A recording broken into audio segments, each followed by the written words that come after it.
today's video nga pala, i-share ko sa inyo yung dalawang product na ginagamit ko sa aking down there. Ito nga pala yung Kateki Feminine Wash and Betadine Feminine Wash. Paano ko ba siya ginagamit guys, itong dalawang product na to?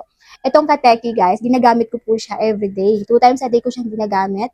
Ayan, itong Kateki Feminine Wash. At yung amoy nito guys, mild lang. At yung mental effect niya, mild lang din po guys. Kaya perfect talaga siya gamitin everyday. At nakakatulong din po siyang mag-lightening yung skin nyo sa inyong down there. Itong Kateki Feminine Wash.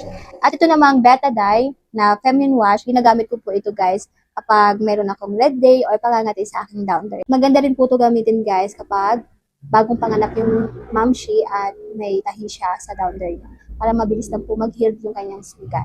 Ito guys, ginagamit lang to kapag meron kang red day or pangangati sa iyong down there. Kaya ginagamit ko lang itong Betadine Feminine Wash kapag meron akong red day.